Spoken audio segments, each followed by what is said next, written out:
First up on the show, with the Israel-Hamas war well into its third month, top intelligence officials have resumed talks of a hostage swap with Qatar's Prime Minister. On Monday, the CIA director resumed a fresh round of talks with the Mossad chief, David Bernea, and Qatar's Prime Minister in the Polish capital. The meeting focused on bringing Israel and Hamas back on the table for striking a hostage and prisoner swap deal.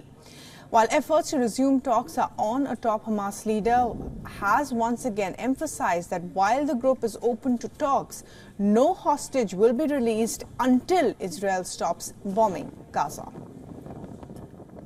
إننا كذلك نجدد التأكيد أنه لا تفاوض حول صفقة تبادل الأسرى حتى يتوقف العدوان الصهيوني بشكل كامل.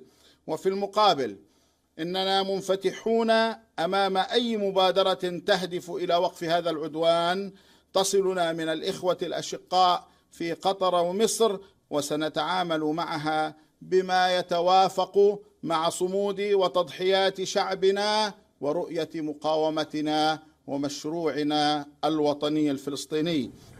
In the backdrop of the hostage negotiations, Hamas has released a video of 3 elderly Israeli hostages who were seen pleading for their release. Meanwhile, Israel's primary ally, the U.S., has continued to push its military presence in the region. The U.S. Defense Secretary Lloyd Austin was seen visiting the U.S. Navy headquarters in West Asia. The visit comes on the heels of Lloyd Austin announcing a multinational naval task force to curb attacks in the Red Sea. But in the midst of all this diplomatic action, the battleground in Gaza remains volatile as Israel continues to blanket bomb the Strip. In the latest operations, Israeli airstrikes have targeted residential buildings in Rafah. The attacks have killed 20 more Palestinians, further raising the death toll to beyond 19,500. هذا عمره ما شفنا سلاح هذا. أنا مواليد 50 عمري ما شفت حضرت هذا. حضرت حرب 56 ما في زي كده. حضرت 67 ما في زي كده.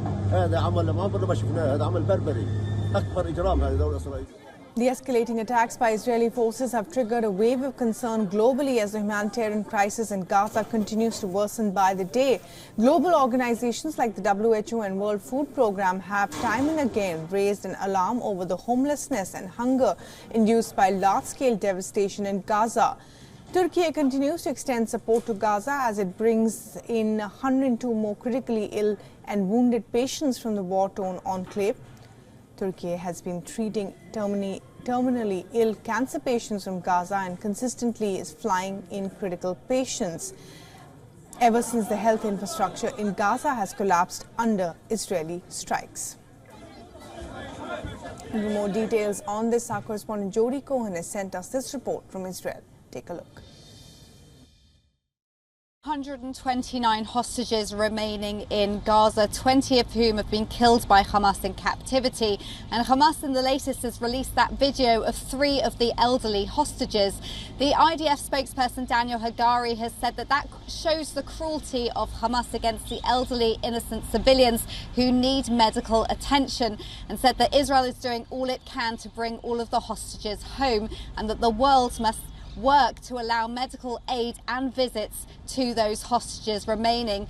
Meanwhile, White House spokesperson John Kirby has said that a hostage deal is not imminent, but that the US is working daily towards the release of all those hostages. And we know, as you said, that the Mossad head David Bernea is meeting with his US and Qatari counterparts in Poland for talks on a potential new deal. Now, a hostage deal would involve a temporary pause in fighting, but another vote, as you said, that's taking place today is the UN Security Council resolution calling for a ceasefire. That was delayed from yesterday to today because talks are ongoing with the US to try and avoid them using their veto. Remember, the US vetoed the last resolution calling for a ceasefire because it said it would leave Hamas in power if there was a ceasefire at this stage, and because Hamas has said it wants to carry out more massacres against Israelis again and again. Now, US Defense Secretary Lloyd Austin said that Hamas must not be able to threaten Israel from Gaza or threaten Gazans anymore, and the US is negotiating on the wording of that resolution, trying to have it changed from calling for a ceasefire to calling for a temporary pause. And it also takes note that it doesn't explicitly condemn Hamas, so it remains to be seen what happens with those talks on both those issues.